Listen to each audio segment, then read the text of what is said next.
Hello everyone, welcome to nursing Peeth. मेरा नाम है सृष्टि सिंह। कैसे हैं आप सब लोग? मैं आपको आज एक ऐसा सब्जेक्ट पढ़ाने वाली हूँ जो कि आपके एग्जाम पर्पस पे बहुत इंपॉर्टेंट है, प्लस में आपके लाइफ एक्सपीरियंस के लिए भी बहुत ज़्यादा इंपॉर्टेंट है। ये एक ऐसा सब्जेक्ट है जो आपके बाकी सब्जेक्ट से काफ़ी लिंक्ड है और इसके थ्रू आप बाकी सब्जेक्ट से भी बहुत अच्छे से अवेयर हो सकेंगे। ठीक है, तो मैं बात कर रही हूँ चाइल्ड हेल्थ नर्सिंग की। किसकी बात कर रही हूँ? मैं बात कर रही हूँ चाइल्ड हेल्थ नर्सिंग की। ठीक है, क्या बोला मैंने? मैं बात कर रही हूँ चाइल्ड हेल्थ नर्सिंग। जी हाँ, मैं आपको पढ़ाऊंगी चाइल्ड हेल्थ नर्सिंग, या फिर आप कह सकते हैं पीडियाट्रिक नर्सिंग, या फिर आप कह सकते हैं इसको paediatric nursing. Child health nursing आपको समझ आ रहा होगा, लेकिन आप सोच रहे हैं कि ये पीडियाट्रिक नर्सिंग क्या है? आप सोच रहे हैं कि ये पीडियाट्रिक नर्सिंग क्या है? ठीक है, मैं एक्सप्लेन करती हूँ कि आपको कि ये पीडियाट्रिक नर्सिंग क्या है। पीडियाट्रिक नर्सिंग मतलब पीडियाट्रिक वर्ड है, एक ग्रीक वर्ड से लेके बना है, एक ग्रीक वर्ड से लेके बना है जो दो वर्ड से बना है, पीडिया प्लस इयाट्रिक्स। क्या बोला मैंने? पीडिया प्लस इयाट्रिक्स, जिसमें पीडिया का मतलब होता है चाइल्ड, जिसमें पीडिया का मतलब होता है चाइल्ड, इयाट्रिक्स का मतलब होता है हीलर, चाइल्ड हीलर। इतनी बात समझ आई? मैंने बोला पीडिया का मतलब होता है चाइल्ड, इयाट्रिक्स का मतलब होता है हीलर, चाइल्ड हीलर। हीलर को हम फिजिशियन भी कह सकते हैं, या फिर फिजिशियन भी कह सकते हैं, या फिर फिजिशियन भी कह सकते हैं। ठीक है, मैं कहना चाह रही हूँ कि paediatric nursing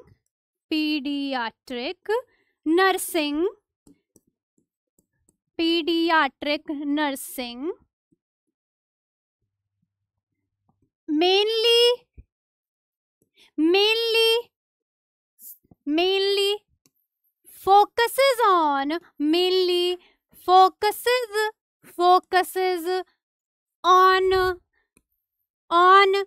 child's physical, mental and social well-being। मैंने बोला एंड सोशल वेलबींग। मैंने बोला paediatric nursing mainly focuses on child's physical, mental and social wellbeing and social nursing and social wellbeing. इतनी बात समझ आई? ना कि सिर्फ फिजिकल बल्कि मेंटल भी, और उसकी सोशल वेलबींग, उसकी सोशल हेल्थ भी इंक्लूड करके हम सब कुछ फोकस करते हैं चाइल्ड के बारे में। किसके अंदर? पीडियाट्रिक नर्सिंग के अंदर। इतनी बात समझ आई? आगे बढ़ते हैं, लेकिन उसके पहले मैं आपसे पूछना चाहूंगी who is the father of paediatric nursing? क्या मैंने पूछा? सब्जेक्ट को आगे पढ़ने से पहले मैं पूछना चाहूंगी who is the father of paediatric nursing? कभी सुना है या किसी ने सुना है कौन है फादर ऑफ पीडियाट्रिक नर्सिंग?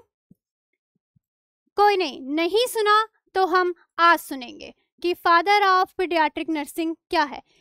बहुत इंपॉर्टेंट क्वेश्चन है, कभी कभी एमसीक्यूज बेस पे ये क्वेश्चन आपसे पूछ सकते हैं।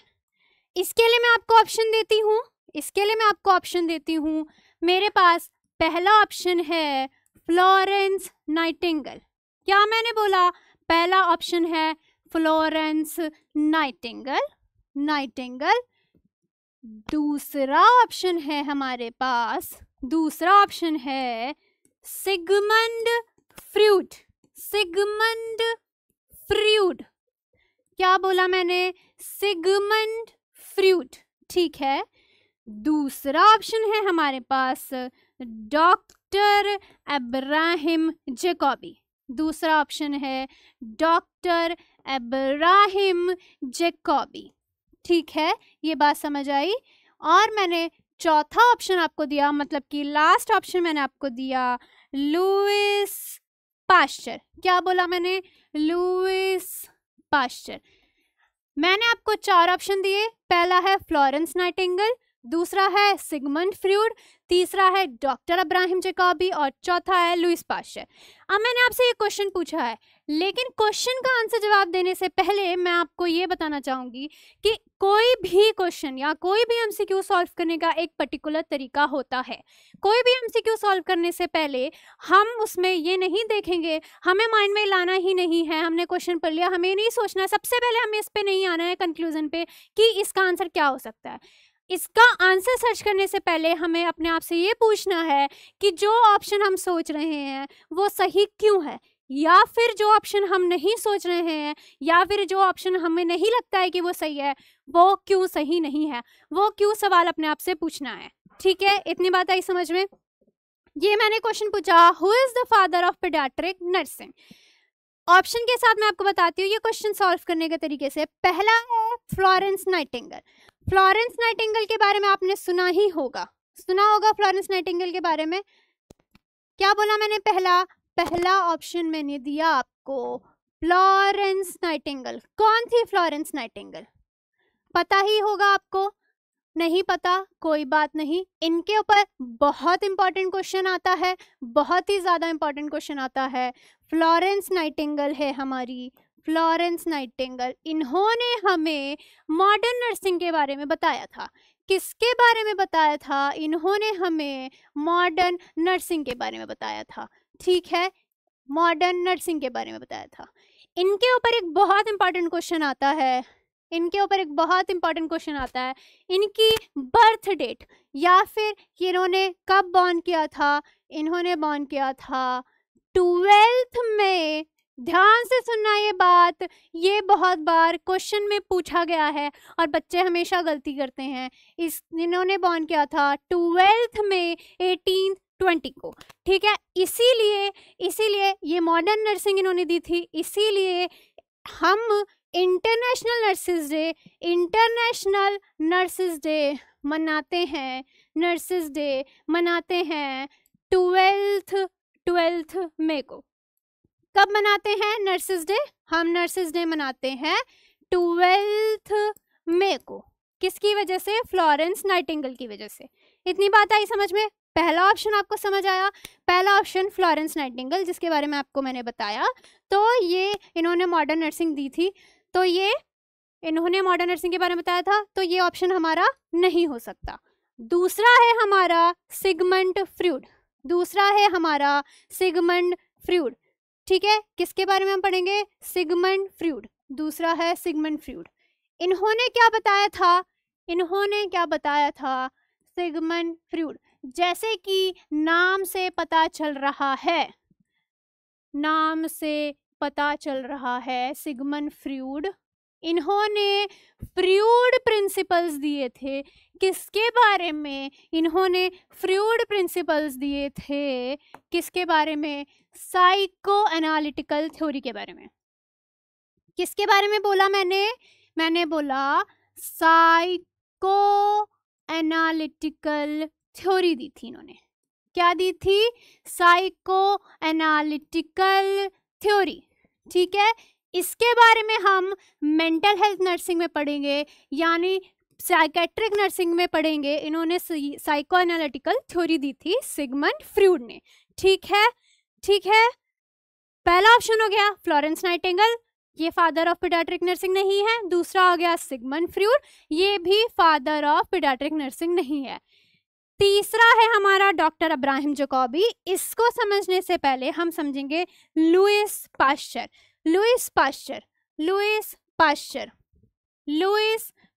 क्या ऑप्शन है? लुईस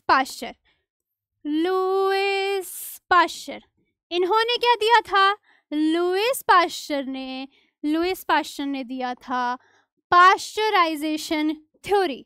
नाम से पता चल रहा है लुईस पाश्चर ने दिया था आपको पाश्चराइजेशन थ्योरी, पाश्चराइजेशन थ्योरी, या फिर इन्होंने दिया था सेल थ्योरी। क्या दिया था? इन्होंने दिया था सेल थ्योरी, जिसके बारे में हम एमएसएन में पढ़ सकते हैं, पाश्चराइजेशन और सेल थ्योरी के बारे में। ठीक है, हमारे 3 ऑप्शन थे जिसमें से हमें पता चल गया फ्लोरेंस नाइटिंगेल नहीं है, सिगमंड फ्रॉइड भी नहीं है, लुईस पाश्चर भी नहीं है। तो हमारा ऑप्शन बचा doctor Abraham Jacobi, doctor Abraham Jacobi. क्या है हमारा फादर ऑफ पीडियाट्रिक नर्सिंग? कौन है हमारे? Doctor Abraham Jacobi. ठीक है, इतनी बात समझ आई। अगर आपसे क्वेश्चन में पूछा जाए who is the father of paediatric nursing, तो आपको बताना है डॉक्टर अब्राहम जैकोबी। इतनी बात समझ में आ गई? समझ में आ गई? ठीक है, आगे चलते हैं इस टॉपिक में। आगे चलने के लिए मैं आपसे एक और क्वेश्चन पूछना चाहती हूँ, मेरा क्वेश्चन है main focus of paediatric nursing. मेरा क्वेश्चन ध्यान से सुनना, मैं क्या बोल रही हूँ। इसमें बहुत ट्रिकी क्वेश्चन है ये, एक बहुत ही ज़्यादा। मैंने आपसे पूछा है मेन फोकस। क्या पूछा है मैंने? Main focus. ठीक है, इसके मैं ऑप्शन देती हूँ। मैं कोशिश करूँगी कि मैं आपको अपनी क्लास में ज़्यादा से ज़्यादा एमसीक्यूज़ प्रोवाइड कर सकूँ, ताकि आपको एमसीक्यूज़ की प्रैक्टिस मेरी क्लास के थ्रू ही हो सके। ठीक है, मैं आपको कोशिश करूँगी कि अपने एमसीक्यूज़ के थ्रू भी आपकी थ्योरी एकदम पक्की कर दूँ, ताकि मेरी क्लास के बाद आपको सिर्फ रिवीजन करना पड़े, सब कुछ याद आपको बस क्लास में ही हो जाए। मैं इतना कोशिश करूँगी, इतनी रिपीटेशन हो जाए कि आप क्लास में ही सब कुछ याद कर सको, और क्लास के एंड में आपको सिर्फ एक रिवीजन करना पड़े, सिर्फ रिवीजन, ताकि आप किताब बंद करके कर सको और किताब बंद करके भी किसी को बता सको कि हाँ मैम ने आज क्लास में ये बताया था, इसके बाद ये बताया था, इसके बाद ये बताया था। ठीक है, तो क्वेश्चन पे आते हैं। मैंने बोला main focus of paediatric nursing. पहला पॉइंट है मेरा क्यूरेटिव केयर। क्या बोला मैंने? पहला पॉइंट है क्यूरेटिव केयर। ठीक है, दूसरा पॉइंट है मेरा प्रिवेंटिव केयर। दूसरा पॉइंट है प्रिवेंटिव केयर। तीसरा ऑप्शन है मेरा प्रोमोटिव केयर। तीसरा आंसर है मेरा प्रोमोटिव केयर। चौथा ऑप्शन है मेरा ए एंड बी। मैंने क्या पूछा है? मैंने पूछा है main focus of paediatric nursing. Paediatric nursing का मेन फोकस क्या है? मेन फोकस, मैंने ध्यान से सुनना, मैंने आपसे सिर्फ फोकस नहीं पूछा है, मैंने पूछा मेन फोकस। एक होता है ऑप्शन में सारे आंसर सही होते हैं, लेकिन जब उसमें ऐसे पॉइंट आ जाए जिसमें आपसे पूछा जाए मेन, या फिर आपसे पूछा जाए मोस्टली, या फिर आपसे पूछा जाए मोस्ट कॉमन, तो उन केसेस में आपको ध्यान देना है कि आपके सारे आंसर्स तो सही है, यानी कि इस क्वेश्चंस का आंसर सब सही है, लेकिन इसमें से सबसे इम्पॉर्टेंट या फिर सबसे मोस्टली कौन सा है जिसको आप टॉप प्रायोरिटी देना चाहते हैं। तो मैं आपसे पूछना चाहती हूँ कि आप इन फोकसेस में टॉप प्रायोरिटी किसको देना चाहते हैं।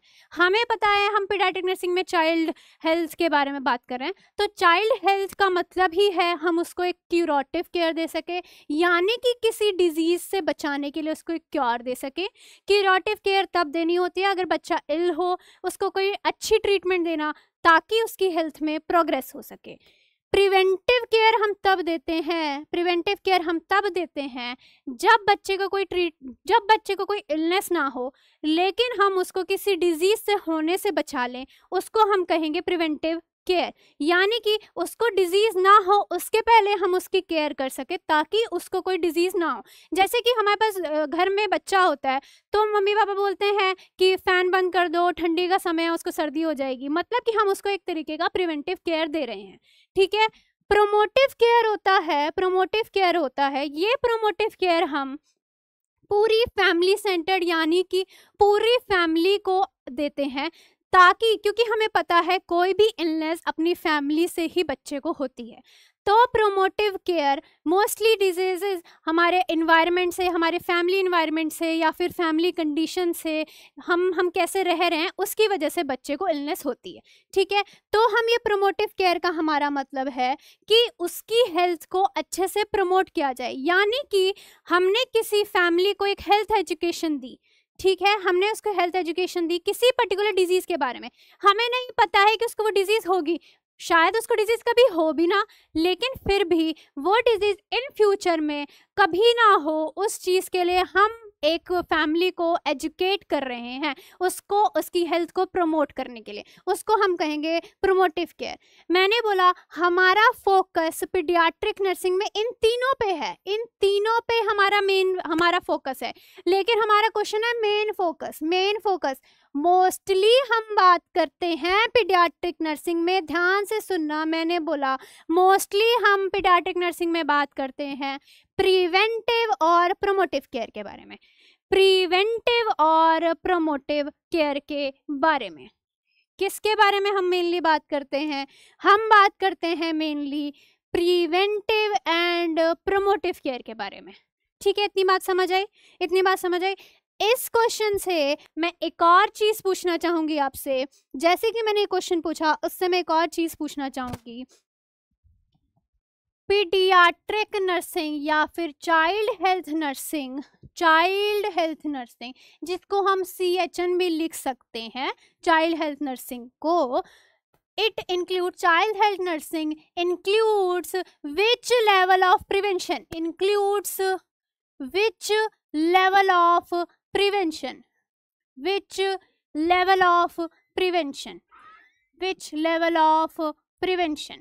ठीक है, which level of prevention, ठीक, या फिर which level of care। पहला आता है हमारा इसमें पहला ऑप्शन है हमारा प्राइमरी केयर, क्या बोला मैंने? पहला प्राइमरी केयर, दूसरा है हमारा सेकेंडरी केयर, तीसरा है हमारा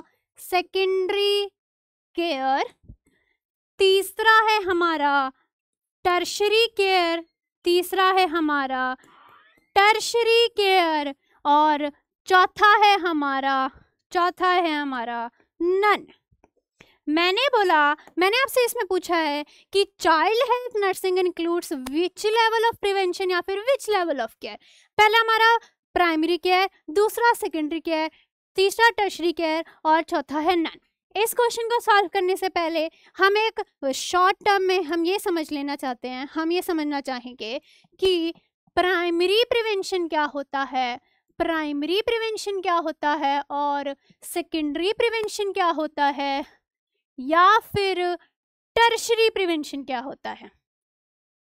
इसके बारे में हम कम्युनिटी में अच्छे से एक ब्रीफ पढ़ेंगे, इसके बारे में हम कम्युनिटी में बहुत अच्छे से पढ़ेंगे, लेकिन मैंने ये क्वेश्चन पूछा है इसलिए मैं आपको एक ब्रीफ इंट्रोडक्शन देना चाहती हूँ इस केयर के बारे में। इतनी बात समझ आई? तो जैसे कि इन क्वेश्चन से भी आपको समझ आ रहा है कि इस सब्जेक्ट में हम कम्युनिटी भी आ गई, कम्युनिटी रिलेटेड भी क्वेश्चन आ गया, और इस सब्जेक्ट में आप MSN रिलेटेड भी क्वेश्चन आ गया। तो जैसे कि मैंने आपको पहले बताया था कि ये सब्जेक्ट पढ़ने के लिए आपको साथ में सारे सब्जेक्ट लेके चलने पड़ेंगे, ठीक है। तो प्राइमरी प्रिवेंशन मैं आपको बता दूं, प्राइमरी प्रिवेंशन क्या होता है। प्राइमरी प्रिवेंशन हम तब देते हैं जब बच्चे को डिजीज नहीं हुई हो, उस डिजीज से होने से पहले, यानी कि अभी बच्चे को डिजीज नहीं है, बच्चे में डिजीज नहीं है, बच्चे को कोई इलनेस नहीं है मतलब माइनस मतलब नहीं है, ठीक है। इस कंडीशन में उसको डिजीज नहीं है, फिर भी हम जो केयर दे रहे हैं उसको हम कहेंगे प्राइमरी केयर। इसका हम एक बहुत ही अच्छा एग्जाम्पल है इसका इम्यूनाइजेशन, हम बच्चे को वैक्सीन दिलाते हैं या फिर उसको इम्यूनाइज कराते हैं, हम इसीलिए दिलाते हैं ताकि उसको वो पर्टिकुलर जिस चीज़ की हम उसको वैक्सीन दे रहे हैं वो पर्टिकुलर डिजीज़ उसको ना हो, उसके लिए हम इम्यूनाइजेशन देते हैं। हमें पता है उस कंडीशन में वो इल नहीं है, लेकिन उससे पहले ही हम जो उसको क्योर दे रहे हैं, जो हम उसके लिए केयर कर रहे हैं, उसको हम कहेंगे प्राइमरी केयर। ठीक है। सेकेंडरी केयर क्या होती है? सेकेंडरी केयर में क्या होता है? सेकेंडरी केयर में बच्चे को डिजीज है, बच्चे को कोई इलनेस है, ठीक है, प्लस मतलब प्रेजेंट है, इसमें डिजीज है उसको, लेकिन हम इसको अर्ली स्टेज पे क्योर करते हैं। क्या बोला मैंने? इसमें बच्चे को अर्ली स्टेज में जो केयर देते हैं इलनेस की, ताकि वो डिजीज आगे प्रोग्रेस ना करे, उसको हम कहेंगे सेकेंडरी केयर, उसको हम कहेंगे सेकेंडरी केयर। ठीक है। टर्शरी केयर क्या होता है? इसमें हम बच्चे को एक अर्ली ट्रीटमेंट, अर्ली स्टेज में केयर देना, मतलब कि अर्ली ट्रीटमेंट देना या फिर डायग्नोसिस, यानी कि अर्ली ट्रीटमेंट या फिर अर्ली डायग्नोसिस, यानी कि हम लैब टेस्ट वगैरह कराएंगे, हम पता करेंगे कि उसको क्या डिजीज़ है, ताकि हम उसको एक पहले या फिर अर्ली स्टेज में क्योर कर सकें। अर्ली ट्रीटमेंट या फिर डायग्नोसिस कराएंगे। इतनी बात समझ आई आपको? मैंने आपको बताया प्राइमरी केयर। प्राइमरी केयर में मैंने बताया कि बच्चे को डिजीज या फिर इलनेस नहीं है, लेकिन फिर भी हम उसको एक क्योर दे रहे हैं ताकि इन फ्यूचर उसको वो डिजीज ना हो सके। इसका एक बहुत अच्छा एग्जांपल है इम्यूनाइजेशन। ठीक है। फिर मैंने आपको बताया सेकेंडरी केयर, जिसमें मैंने आपको बताया कि बच्चे को कोई डिजीज या फिर इलनेस है, लेकिन उसको अर्ली स्टेज पे हमें ठीक करना है ताकि वो डिजीज आगे बढ़ ना सके और आगे कोई उससे और भी कोई मल्टीपल डिजीजेस ना हो सके। इसीलिए हम उसको अर्ली स्टेज में केयर देते हैं, यानी कि हम अर्ली ट्रीटमेंट देंगे या फिर उसको एक डायग्नोसिस हम उसका करेंगे ताकि हमें पता चल सके कि आखिर उसको डिजीज क्या है। फिर हम आते हैं तीसरे टॉपिक पे, जो है हमारा टर्शरी केयर। इसमें भी बच्चे को डिजीज है, इसमें भी बच्चे को इलनेस प्रेजेंट है, लेकिन इस कंडीशन में बच्चे की डिजीज थोड़ी और बढ़ चुकी है, यानी कि बच्चे को और भी डिजीज है, लेकिन हम इसमें बच्चे की हेल्थ को प्रमोट करने पे ध्यान देंगे, हम हेल्थ को और प्रमोट करने पे ध्यान देंगे, यानी कि उसकी जो भी इलनेस है या फिर जो भी उसके साइन और सिम्टम्स उसको दिखते हैं उस डिजीज़ के, उसको हम कम करने की कोशिश करेंगे। ये कम का साइन है, मतलब कम, मतलब ये हम डिक्रीज करने की कोशिश करेंगे ताकि उसको जो साइंस है वो उसको कम हो सके। ठीक है। इन तीनों के स्टेजेस के बारे में मैं आपको एक बहुत अच्छा एग्जांपल देने वाली हूँ, जो आजकल ऑनगोइंग जनरेशन में बहुत ही अच्छे, एक मतलब कह सकते हैं एक बहुत अच्छा टॉपिक है जो आजकल चल रहा है वर्ल्ड वाइड। एग्जाम्पल मैं देना चाहूँगी, मैं बात कर रही हूँ ब्रेस्ट कैंसर के बारे में। आपने देखा ही होगा, बहुत सारे ऐड आ रहे हैं या फिर इसके बारे में बहुत सारी आजकल चर्चा चल रही है, जो क्या है, ब्रेस्ट कैंसर। ये इसके थ्रू मैं आपको एक एग्जांपल समझाना चाहूँगी। ब्रेस्ट कैंसर का प्राइमरी केयर क्या है?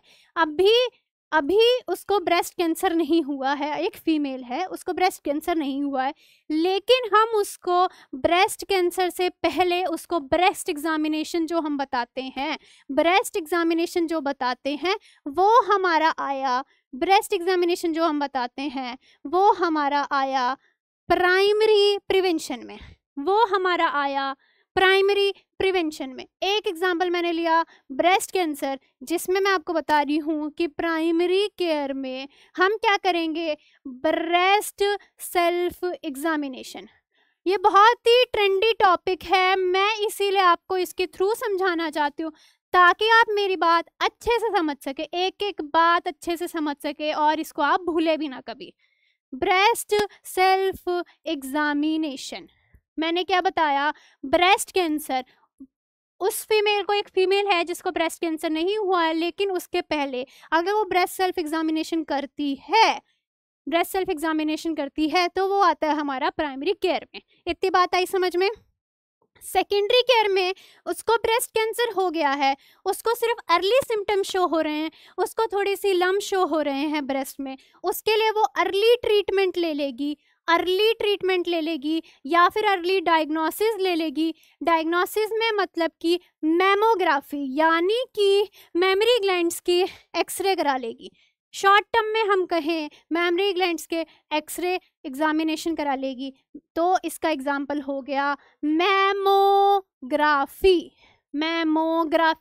ये हो गया हमारा सेकेंडरी केयर। इतनी बात आई समझ में, इतनी बात समझ में आई। फिर हमने बात करा टर्शरी केयर। टर्शरी केयर का इससे एक अच्छा एग्जाम्पल है, टर्शरी केयर में इससे रिलेटेड एक अच्छा एग्जाम्पल है, वो है टर्शरी केयर से इससे अच्छा एग्जाम्पल क्या हो सकता है, उसको डिजीज हो गई है, थोड़ा लंबे टाइम तक हो गई है, तो हम उसको कीमो देंगे, कीमोथेरेपी देंगे, ताकि वो जो कैंसर है वो आगे और ना बढ़ सके। इतनी बात समझ में आई। कीमोथेरेपी देंगे। नहीं दिख रहा है कोई नहीं, मैं यहाँ लिख दे रही हूँ, कीमोथेरेपी देंगे। क्या देंगे, कीमोथेरेपी देंगे। इतनी बात समझ आए। ये आ गया हमारा टर्शरी केयर में। ठीक है, तो मैंने आपसे क्वेश्चन ये पूछा था, ये मैंने शॉर्ट में बताया, क्वेश्चन मैंने पूछा था इसमें क्या आता है, जो कम्युनिटी हेल्थ नर्सिंग है उसमें कौन सी प्रिवेंटिव केयर हम लेते हैं, हम लेते हैं प्राइमरी केयर। क्योंकि मैंने आपको बताया हम मेनली फोकस करते हैं, मेन फोकस हमारा उसकी डिजीज से ज़्यादा हमारा मेन फोकस है उसका प्रिवेंटिव और प्रोमोटिव केयर पे। हम नहीं चाहते कि बच्चा बीमार हो, हम चाहते हैं कि वो बीमार हो उससे पहले ही हम उसको केयर दे दें, उसके पहले ही हम उसके फैमिली को उसके प्रिवेंशन के बारे में बता सके, उनको एक अच्छी अवेयरनेस दे सके, ताकि बच्चे को डिजीज़ ही ना हो। हम चाहते ही नहीं कि हमें उस लेवल पे जाना पड़े जिस लेवल पे उसको ट्रीटमेंट देनी पड़े। इसीलिए हमारा मेन फोकस होता है, या फिर हमारा primary level of care CHN में होता है, community health child health nursing में होता है प्राइमरी केयर। इतनी बात समझ आई, इतनी बात समझ आई, समझ आ गई।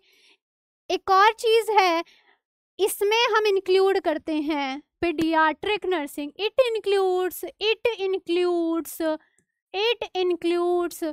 विच एज ग्रुप, इट इंक्लूड्स 0 मतलब कि from birth to 18 years of age group, 18 years of age group. मैंने क्या बताया, मैंने बोला सिर्फ बच्चे ही नहीं कि सिर्फ उतने ही बच्चे नहीं कि वो अपना जब तक चल नहीं पा रहे तब तक के बच्चे नहीं, मैंने बोला कि हम पीडियाट्रिक नर्सिंग में 0 से 18 ईयर्स ऑफ एज ग्रुप के बच्चे के बारे में पढ़ेंगे। इतनी बात आई आपको समझ में। फिर मैंने आपको एक और चीज़ मैंने बोला था, हॉलिस्टिक केयर देंगे, हॉलिस्टिक केयर अप्रोच देंगे। हॉलिस्टिक केयर अप्रोच क्या होता है, हॉलिस्टिक केयर अप्रोच इसका मतलब होता है, हॉलिस्टिक केयर से आप समझ रहे हैं होल मतलब कि कंप्लीट केयर, कंप्लीट केयर। जो मैंने आपको पहले भी बताया है कि हम पीडियाट्रिक नर्सिंग में उसके प्रिवेंशन, उसके हम किसमें मैंने आपको बताया था कि पीडियाट्रिक नर्सिंग में हम उसकी फिजिकल, मेंटल और सोशल सभी वेलबींग के बारे में पढ़ते हैं, प्लस में हम उसकी प्रिवेंशन, क्यूरेटिव और प्रोमोटिव केयर के बारे में भी पढ़ते हैं। इसीलिए एक हम बच्चे को पीडियाट्रिक नर्सिंग में हॉलिस्टिक केयर देते हैं। हॉलिस्टिक मतलब एक बच्चे को जो भी कंप्लीट केयर मिलनी चाहिए वो सब कुछ पीडियाट्रिक नर्सिंग में आता है। इसीलिए पीडियाट्रिक नर्सिंग हमारी एक हॉलिस्टिक केयर अप्रोच है। ठीक है, तीसरा है हमारा एक मेन है कि ये एक फैमिली सेंटर्ड केयर होती है। क्या मैंने बोला, फैमिली सेंटर्ड केयर, यानी कि आपको पता है कि बच्चा अपनी केयर खुद से नहीं कर सकता, है, इसीलिए इसमें फैमिली इन्वॉल्व रहती है। और आपको भी पता है बच्चा फुली डिपेंडेंट होता है अपनी फैमिली पे, तो उसकी केयर फैमिली करेगी। तो फैमिली कैसे केयर करे, फैमिली को हमें ये समझाना है, उनको अवेयरनेस देनी है, क्योंकि मैंने आपको पहले भी बताया कि कोई भी बच्चा, उसको अगर कोई डिजीज़ है या फिर उसको कोई भी इलनेस है, मेनली वो फैमिली के थ्रू ही या फिर उसके जो फैमिली बैकग्राउंड है उस पर ज़्यादा डिपेंड करता है। इसलिए हम एक फैमिली सेंटर्ड केयर देते हैं, क्योंकि बच्चा खुद पे नहीं डिपेंड होता, हमेशा फैमिली पे डिपेंडेंट होता है। तो उसकी केयर कैसे करनी है वो हम फैमिली को देंगे, और हम एक फैमिली को उनका पर्सनल केयर या फिर उनको पर्सनल अवेयरनेस भी देंगे कि बच्चे की केयर कैसे करनी है। इसलिए एक तरीके का ये फैमिली केयर अप्रोच होता है, फैमिली सेंटर्ड केयर अप्रोच होता है। ठीक है, फैमिली सेंटर्ड अप्रोच होता है। इतनी बात आ गई आपको समझ में, इतनी बात आपको समझ में आ गई। मैंने क्या बोला, एज ग्रुप मैंने बताया, मैंने आपको बताया कि फादर ऑफ पीडियाट्रिक नर्सिंग क्या है, वो हैं डॉक्टर इब्राहिम जैकबी, मैंने आपको ये चीज़ बताई। फिर मैंने आपको बताया कि मेन फोकस क्या होता है। अगर सिर्फ फोकस पूछा जाए और ये तीनों ऑप्शन अगर ऑप्शन में हो तो हम हमेशा ये तीनों ऑप्शन ही सेलेक्ट करेंगे, लेकिन अगर मेन फोकस पूछा जाए तो मेन फोकस होता है हमारा क्यूरेटिव केयर, प्रिवेंटिव केयर और प्रमोटिव केयर। ठीक है, लेकिन अगर मेन फोकस पूछा जाए वो होता है हमारा सिर्फ और सिर्फ प्रिवेंटिव और प्रमोटिव केयर। इतनी बात आई समझ में, इतनी बात आ गई समझ में। उसके बाद मैंने आपको समझाया कि which level of prevention it includes. हम चाइल्ड हेल्थ नर्सिंग में कौन सी प्रिवेंशन यूज करते हैं, वो होती है प्राइमरी केयर। प्राइमरी केयर जिसमें मैंने आपको समझाया प्राइमरी केयर क्या होती है। प्राइमरी केयर जिसमें डिजीज़ या इलनेस ना हुई हो फिर भी हम उसको केयर दे रहे हैं। सेकेंडरी केयर जिसको डिजीज़ हो रखी है फिर ही हम उसको अर्ली स्टेज पे क्योर करना चाहते हैं, वो है हमारी सेकेंडरी केयर। फिर तीसरा हमारा टर्शियरी केयर जिसमें बच्चे को डिजीज़ हो रखी है, डिजीज़ थोड़ी सी आगे बढ़ गई है, हमें पता है उसको कौन सी डिजीज़ है और उसको हम और ना आगे प्रोग्रेस करें, उसको कंट्रोल करने के लिए हम उसको टर्शियरी केयर देते हैं, जिसके लिए मैंने आपको बहुत ही एक ट्रेंडी एग्जांपल दिया था, ब्रेस्ट कैंसर। इतनी बात समझ में आ गई। मैंने फिर आपको बताया इसमें 0 to 18 years of age group include होता है, 0 to 18 years of age group include होता है। ये एक तरीके का होलिस्टिक केयर अप्रोच होता है, यानी कि हम उसमें बच्चे की एक कंप्लीट केयर पे ध्यान देते हैं। फिर मैंने आपको बताया ये एक तरीके का एक फैमिली सेंटर्ड केयर है, जिसमें हमें फैमिली को ज़्यादा ध्यान में रखते हुए बच्चे की केयर पे फोकस करना है। बात आई समझ में, इतनी बात आ गई समझ में। मैंने आपको बताया कि पीडियाट्रिक नर्सिंग क्या होता है। ठीक है, बात आगे समझ में। ये है हमारा आज का पीडियाट्रिक नर्सिंग का इंट्रोडक्शन। नेक्स्ट क्लासेस में हम इसके आगे के टॉपिक्स पढ़ेंगे। Thank you so much, thank you very much.